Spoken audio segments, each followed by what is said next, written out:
Assalamualaikum warahmatullahi wabarakatuh. So hari ni saya nak buat ulasan perlawanan antara JDT versus Terengganu, yang mana Terengganu berjaya ikat JDT dengan keputusan seri 1-1 di SSI. Itu adalah satu perkara yang memberangsangkan lah untuk pasukan yang beraksi dalam saingan Liga Super. Sebab apa? Sebab season ini di saingan Liga Super, JDT tak pernah seri ataupun kalah lagi dalam saingan Liga. Tetapi semalam mereka diikat oleh Terengganu, menjadikan itu adalah keputusan seri pertama yang direkodkan dalam saingan Liga Super untuk season kali inilah. Jadi tahniah untuk Terengganu sebab mereka turun tanpa beberapa tonggak utama seperti Ahya Rashid, Mashabov, Alif Zakaria, Safwa Mazlan kan. Jadi tanpa tonggak-tonggak utama tersebut, mereka masih lagi boleh memberi satu gameplay yang menarik in term of counter attack, dan mereka punya disiplin bertahan selama 90 minit itu memang super.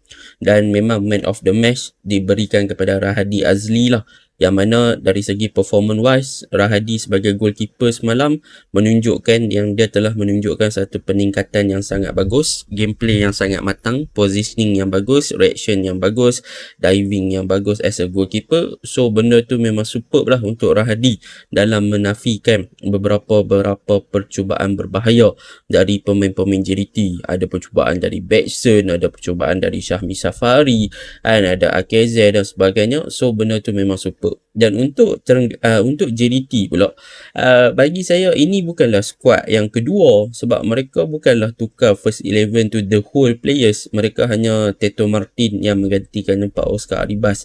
Meno Hidalgo diletakkan bersama dengan Batson, yang mana selalunya partner dia sama ada Jairo lah kan. Tetapi daripada segi keseluruhan pemain, terutamanya di defend, di tengah, even goalkeeper sekalipun, mereka masih lagi menurunkan the best player in the field dan bermain di tempat sendiri. Ini adalah aksi JDT yang boleh saya katakan antara the worst performance yang ditunjukkan dalam season kali ini. Adakah faktor fitness ataupun kepenatan telah mempengaruhi mereka? Bagi saya sepatutnya perkara fitness ataupun kepenatan tersebut tak boleh dijadikan sebagai isu besar, sebab JDT adalah one of the team yang ada dalam saingan Liga Super dengan pool players yang sangat-sangat besar. Mereka ada JDT, dalam skuad JDT saja mereka ada beberapa player lain yang boleh diberi peluang, dan dalam JDT 2 pun mereka ada player yang boleh dibawa naik. So dari segi pool players, sepatutnya isu fitness ataupun dari segi nak rotation player ataupun nak rotate tak akan menjadi masalah lah. Tetapi saya tak faham kenapa Xisco Munoz masih lagi menggunakan player yang sama. Mungkin selepas mereka baru sahaja beraksi menentang KL City di semifinal Piala Malaysia hari itulah kan. Jadi itu akan menjadi persoalan besar. Adakah Xisco Munoz tak mempercayai pemain-pemain yang lain, ataupun ini adalah sebagai tanda hormat JDT kepada pasukan Terengganu? Dan hasil daripada keputusan seri 1-1 ini sebenarnya menunjukkan yang pasukan-pasukan lain boleh beat ataupun boleh untuk bersaing dengan JDT sekiranya mereka ada winning mentality ataupun mentality untuk fight begitu dalam setiap game. Dan yang paling penting adalah tentang konsistensi, and bukannya main dengan JDT je perform tapi lepas ni game performance drop balik kan. Tak boleh macam tu. Yang penting konsistensi. Itu yang membezakan JDT dengan tim-tim lain dalam Liga Super. JDT ada konsistensi, tim lain tak ada konsistensi. Lawan JDT je perform, lawan tim lain drop habis performance yang ditunjukkan sewaktu menentang JDT. Itu yang mereka perlu perbaiki lah, instead of nak fight dengan JDT sahaja dalam perlawanan. Baik, tanpa buang masa, mari kita masuk ke dalam ulasan perlawanan lah. Untuk ulasan perlawanan kali ni saya akan mulakan dengan JDT. Okey, baik. JDT turun dengan 3 midfield yang sama, iaitu Nacho Mendes, Agek Akeze dan Afiq Fazail. Which is bagi saya pemain yang saya nak highlight kan still lagi Afiq Fazail, sebab dalam a few game yang lepas Afiq Fazail still lagi doing benda yang sama. Bermaksud dia consistently running into the D-box dan meletakkan diri dia dalam kotak penalti. Which is semalam gol yang dijaringkan oleh Batson adalah assist daripada Afiq Fazail, which is dia banyak meletakkan diri dia dalam kotak penalti dan dia buat run into the D-box. Itu adalah satu peranan ataupun role yang diberikan kepada Afiq Fazail, more to attacking. Dan benda ni berterusan, dan benda ni menunjukkan satu perkara yang positif tentang gameplay yang diterapkan oleh Afiq Fazail dalam beberapa game yang lepas, sehinggalah game game menentang Terengganu. Sebab apa saya kata positif? Sebab itu adalah satu penanda aras yang mana Afiq Fazail telah meningkatkan dia punya gameplay, instead of asyik duk recovery ataupun daripada segi untuk counter press ataupun dari segi bertahan daripada segi dominated di bahagian nombor 8, dia telah improvise dia punya gameplay untuk join the attack dengan untuk membuat laran dalam kotak penalti dan meletakkan diri dia dalam kotak penalti secara konsisten untuk every game, dan benda tu menunjukkan yang dia dah improve a bit in term of attacking minded. So benda tu memang positif gila lah bagi saya. So benda tu memang antara added value ataupun nilai tambah untuk Afiq Fazail untuk menunjukkan yang dia adalah player tengah yang versatile dan dia adalah player tengah yang boleh ada credibility dan boleh untuk pasukan rely on dia, sama ada nak buat defensive duty ataupun attacking duty, dua-dua dia boleh buat. So benda tu bagus. Dan bila Afiq Fazail banyak meletakkan positioning dalam kotak penalti ataupun buat running into the deep box, benda ni telah memberikan satu sedikit kelebihan kepada Nacho Mendes, yang mana Nacho Mendes dia akan boleh distribute bola daripada bahagian tengah dengan satu hantaran jauh lah. Sebab kita tahu kualiti passes yang ada pada Nacho Mendes ni dengan vision yang dia ada, memang accuracy tu tinggi dan vision dia memang jelas. So benda tu menyebabkan Nacho Mendes boleh untuk bermain dengan lebih flexibility, dan Akeze dia akan lebih kepada free roll untuk memberi backup. Jadi untuk bahagian tengah semalam, to be honest, not a big issue. Sebab apa? Sebab JDT memang control the game. Tetapi the big issue is how the finishing lah. Sebab apa? Sebab kalau kita tengok pada perlawanan semalam, memang dari segi finishing wise JDT yang bermasalah. Sebab apa? Backson semalam berjaya skor 1, lepas tu ada beribu percubaan, bukan beribu lah, itu adalah hyperbola sajalah, tapi ada banyak percubaan gagal dimanfaatkan ataupun di-execute dengan baik lah. Yang mana Rahadi semalam perform sangat pula. Rahadi save. Even defend Terengganu pun dari segi reading game, dari segi untuk menghalang ataupun intercept bola, dari segi blocking pun memang perform. So benda tu yang menyebabkan JDT tak boleh buat apa. Dan semalam kalau kita tengok, JDT a bit struggle, yang mana mereka juga memfokuskan gerakan more on the wide area. Bermaksud wide area ni apa? Bermaksud selalunya JDT akan cuba untuk bermain dengan combination play dalam small spaces ataupun one two passes dalam jarak-jarak yang lebih narrow ataupun lebih dekat pendekatan yang mereka ambil, sama ada nak break the defend dengan bahagian tengah ataupun dengan breaking line passes dari bawah ataupun bahagian middle third lah. Tetapi semalam JDT ibarat dia macam mencuba untuk utilization the full wingback. Bermaksud semalam kita tengok bagaimana peranan daripada Koh Bing Ong yang diguna pakai di bahagian kiri untuk naik lebih tinggi, dia banyak diguna pakai untuk crosses masuk dalam kotak penalti. Even di bahagian kanan pun begitu, termasuk di second half bila masuk Yago Sesau, kita boleh nampak yang Yago Sesau pun banyak kali cuba untuk crosses, which is bila berjumpa dengan tim yang bermain dengan low block ataupun defense yang compact ni, bermain dengan crosses is a very not very effective. Sebab apa? Sebab susah nak pecahkan blok pertahanan tersebut. Jadi benda tersebut yang menyebabkan JDT a bit struggling lah dekat bahagian attacking. Untuk defending wise, semalam boleh dikatakan JDT a bit macam nampak mereka agak goyah dekat pertahanan, sebab ada beberapa counter attacking scene yang berlaku yang diguna pakai oleh Terengganu yang berjaya untuk break the defense ataupun berjaya untuk buat counter attack yang successfully lah.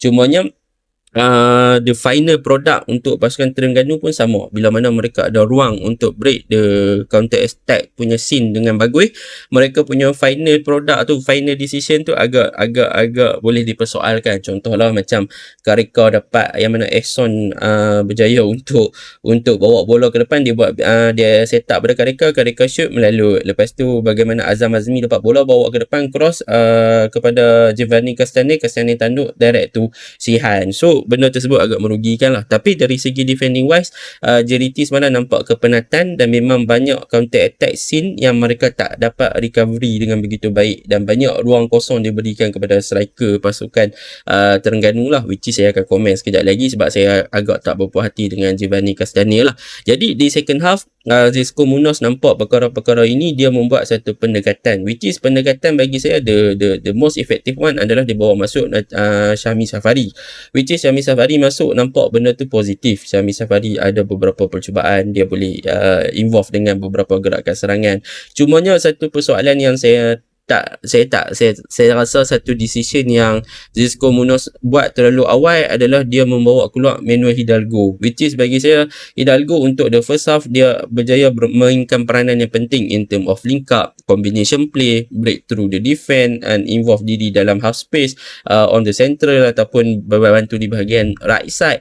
So sebenarnya dikeluarkan Hidalgo dengan bergantikan Marcus Guilherme, which is the players more on the direct play, adalah tak berapa efektif. Sebab kita tahu, macam selalu saya cakap, Guilherme ni memang dalam beberapa game yang sebelum ni dia memang perform, dia scoring every matches, terutamanya di ACL Elite kan. Tapi bila bermain dengan compactly defend, Guilherme is not very effective sebab dia susah nak break the defend dengan larian-larian laju dia macam tu, sebab orang dah bermain dalam low block. So kemasukan Guilherme sebenarnya tak memberi impact yang ketara, tetapi kemasukan Syahmi memberi impact dan Yago Sesa memberi impact, cumanya the final execution ataupun the execution is tak terlalu banyak. Itu yang menyebabkan pasukan JDT berhempas pulas macam mana pun mereka tak boleh untuk score the goal. So mereka terpaksa terima hakikat lah yang TFC memang berdisiplin, memang bertahan dengan baik dan berjaya membawa ataupun mengambil satu mata dari mereka dan mengikat JDT di SSI. Jadi benda ni adalah homework yang Zizko Munoz kena kaji lah kan, macam mana dia nak rotate player, macam mana dia nak utilization player yang dia ada dan begitu baik, dan macam mana dia nak pastikan yang mereka berjumpa dengan pasukan yang bertahan yang betul-betul berdisiplin 90 minutes, macam mana mereka nak breakthrough. Sebab sekarang mereka dalam fasa untuk mengejar kemenangan ataupun rekod unbeaten tanpa kalah dalam saingan liga paling banyak dalam dunia. So nasib baiklah seri semalam, kalau Terengganu menang, rekod mereka tercalar lah, tak dapat lah nak achieve that world record So itu untuk JDT. Untuk Terengganu, kalau kita lihat dari segi game plan yang mereka terapkan, which is saya boleh bagi pujian kepada Syahrul Nizam, Diego Landis, Ubaidullah, Azam Azmi, Sean, Hairi Hakim lama mat tak main, tapi dia jaga bahagian kiri Terengganu very efektif. Saya suka tengok dia main. Rahadi Azli, you are the best man. Saya suka gila Rahadi Azli, nampak kematangan, dan saya mengharapkan, sebab dulu dalam beberapa tahun lepas Rahadi selalu buat mistake, sama ada daripada segi corner kick ataupun dia positioning dia tak apa okey dan sebagainya. Tetapi untuk game ni dia menunjukkan satu kematangan selepas diberi peluang kembali untuk beraksi. Dia menunjukkan yang dia deserve to be the number one dalam untuk pasukan Terengganu. Dan Rahadi, you are man of the match. Berapa save dia selamat semalam, memang reaction reflect dia bagus, memang support lah. Untuk defend pun memang support. Diego Landis, Syahrul Nizam, mereka punya attack to the ball tu, first ball and crosses, mereka cuba clear dengan lebih awal, mereka tak buat mistik-mistik mudah, mereka tak bagi ruang yang banyak, mereka marking very well, Backson tak bergerak bebas dan sebagainya. So benda tu memang super. Dan dalam fasa yang sama, Ehson ni pasang bear, Ehson bermain dengan agak cemerlang. Engku Syakir pun bagi saya okey. Karika antara player yang perlu di highlight kan in term of counter attack, dan semalam Karika assist satu pada Ehson. Gol Ehson tu lawa mat, dia mendadar, walaupun orang kata kena tangan, tapi bagi saya tak kena tangan. Dia volley memang lawa mat. Go to Kareka pun banyak involve dengan Eson, combination play yang bagus. Cumanya untuk Giovanni Castagna, saya suka dia in term of physical wise. Physicality dia boleh untuk hold up, boleh untuk beat the defense, boleh untuk beat 1v1 punya situation. Tapi saya kecewa dengan dia. Sebab apa? Sebab dia ada kelebihan nak go through dengan physicality yang bagus bermain.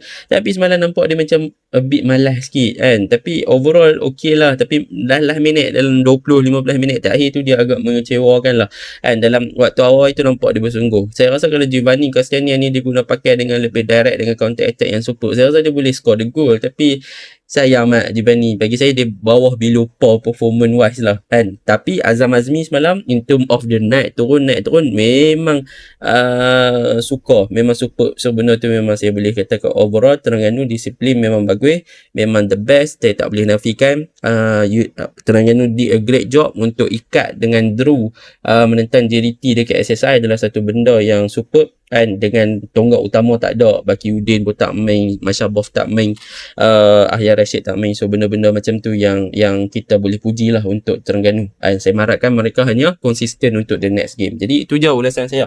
Assalamualaikum.